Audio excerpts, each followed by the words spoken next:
Okay, so I'm going to criticize something Joe Rogan said on his show about coronavirus vaccines recently, but because of the emails I've been getting, I first want to say a couple of things. First of all, I haven't been avoiding criticizing Joe Rogan because I've been on his show or because of some loyalty to him. I'm not doing this segment in secret, hoping Joe Rogan never sees it.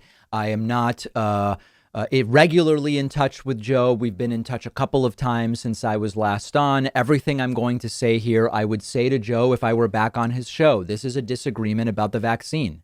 We would be able to talk together about it and everything would be fine. It's not some weaponized hot take or call out. I haven't avoided criticisms of Joe Rogan more than I have of anyone else. I just don't watch much stuff. When people send me something from his show or others, I look at it. The Dan Crenshaw example from a few weeks ago is an example. So let's just jump right in. Joe Rogan made statements on his show about vaccines that I believe are dangerous in what they are encouraging people to do. And the risk that they discount if they follow Joe Rogan's advice is significant and it has to be addressed. So let's look at the first clip and we'll jump right into this. And people say, do you think it's safe to get vaccinated? I've said, yeah, I think for the most part it's safe to get vaccinated. I do. But if you're like 21 years old and you say to me, should I get vaccinated? I go, no. Yeah. Are you healthy? Are you a healthy person? Like, look, don't do anything stupid, but you should take care of yourself. You should, if you're a healthy person and you're exercising all the time and you're young and you're eating well, and like, I don't think you need to worry about this. Yeah, I tend to agree with you. This is not about you worrying about getting COVID if you were 21 and you don't want the vaccine. When we say the vaccines are 92 to 95% effective, that means 92 to 95%. In some people, they are less effective. Joe's thought process is only about the 21-year-old evaluating their own risk. But what about the risk of others? I don't have to give you a hypothetical. My dad has a type of blood cancer called multiple myeloma.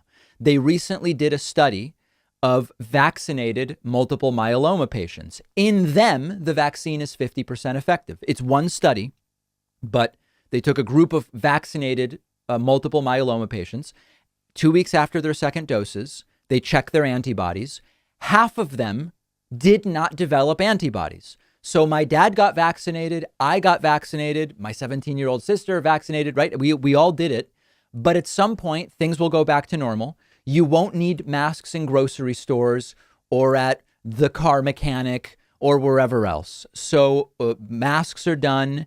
The 21-year-olds don't get vaccinated because they follow Joe Rogan's advice. My dad goes to the grocery store and some 21-year-old who didn't want to get vaccinated spreads it to my dad. It's not some hypothetical of, oh, I need a mask on the bike path. You all know I'm not big on the outdoor masks. I never thought we needed them except in rare big crowds.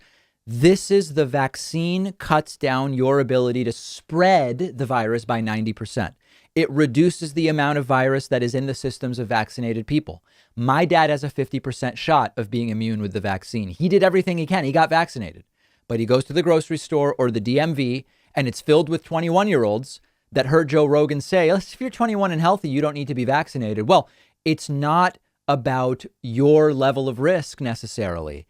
It is about you as a 21-year-old, as a non-vaccinated person, could be infected and incubating with a large viral load because you're not vaccinated, and then you spread it to other people.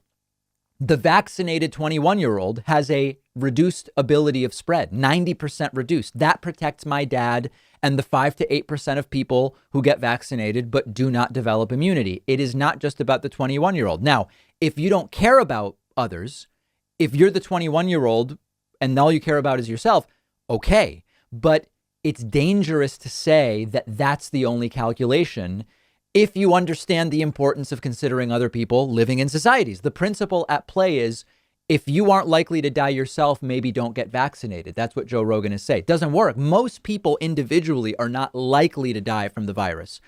If we went by that, we would never get anywhere close to herd immunity. Let's continue. Yeah, I tend to agree with you. But there's a lot of jobs that will tell you you need to have this. Well, that's what's starting to happen now. People are worried about them doing it for their children. And we talked about this earlier. Yeah. There's that you might have to have your children vaccinated. And, you know, I can tell you as someone who's both my children got the virus, it was nothing.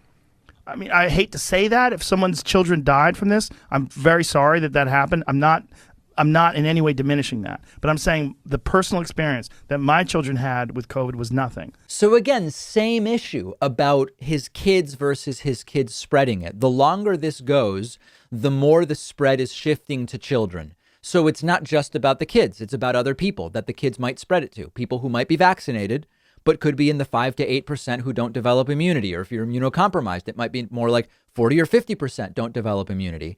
And then also this thing about vaccine requirements. You know, schools have required vaccines for decades. That's just an aside. We've dealt with that before. I don't feel the need to go into that too far. But there's nothing new or unique about vaccination requirements for schools. Let's keep going. One of the kids had a headache. The other one didn't feel good for a couple of days. Yeah. Like maybe, I mean, not feel good. Like no big deal. No coughing. Right. No achy. No like in agony. There was none of that. It was very mild. It was akin to them getting a cold. Yeah, and you can have this thing where it's like you were saying, this virtue signaling and this kind of like theatrical display of I get the vaccine, what a good person I am, I care about everyone. But you're like, look, my daughter's a lot younger than your kids, but I'm like, yeah, I'm not injecting my daughter with something to fucking virtue signal. Like, Right. I'm not doing that. Right. If there's something that she's of no risk, statistically has no risk from, Right. I'm sorry, I'm not taking any experiment on her in that. And that's my attitude But toward it's it. amazing that that's controversial. Yeah. The reason that it's controversial is that it's based on nonsense and ignorance. I am right there with the fact that there is some virtue signaling and theatrics around COVID guidelines.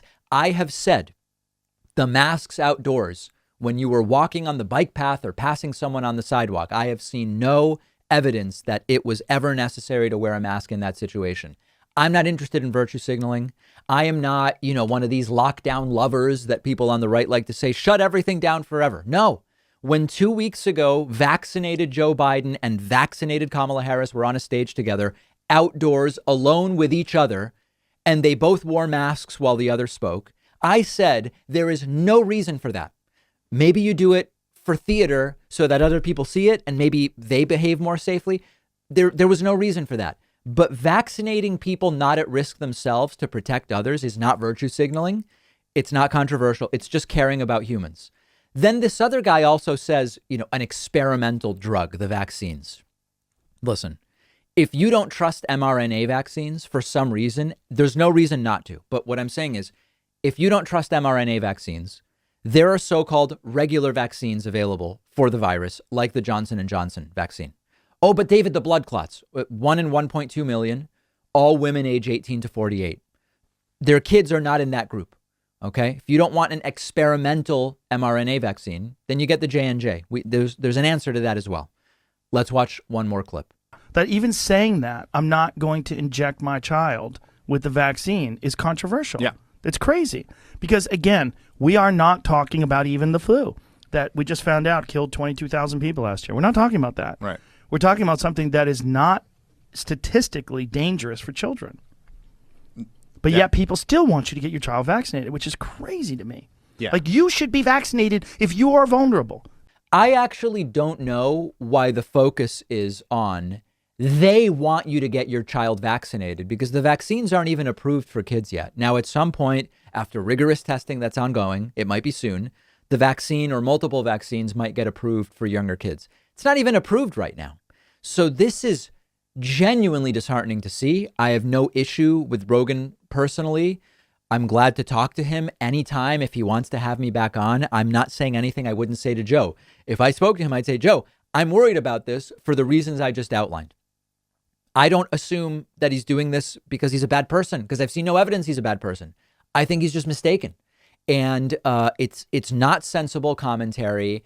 And because so many people consider what Joe Rogan says to be gospel, I am worried that lots of the 20-something-year-olds in Rogan's audience will hear this and say, yep, that's why I'm not going to get the vaccine. I'm a healthy 21-year-old, just like Joe Rogan said. And unfortunately, that is a recipe for never getting out of this in a serious way. If you care about other people, this is not good advice, mathematically, medically, statistically. And I'm glad to talk to Joe about it anytime. If you've been watching the show, you've probably heard me talk about how much I love my Helix mattress. Well, I was really excited to hear that Helix has launched a new company called Allform, which makes premium, customizable sofas and chairs with the same level of quality and comfort that I expect from these guys. And Allform is one of our sponsors today. They're giving you 20% off at allform.com/Pakman. They actually sent me a couch, which I put in my living room at home. It's now my favorite piece of furniture in the house. It took me just minutes to set it up. It's solidly built. It's huge. It's roomy.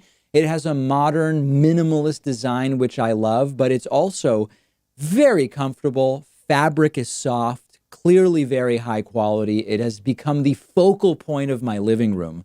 Their prices are very reasonable. And when you get a new sofa or chair, you get 100 days to decide if you want to keep it. And the best part is everything comes with a lifetime warranty. Stop buying poorly made furniture. Go to customize your own Allform sofa or chair right now and get 20% off your entire order when you get there by going to allform.com/Pakman.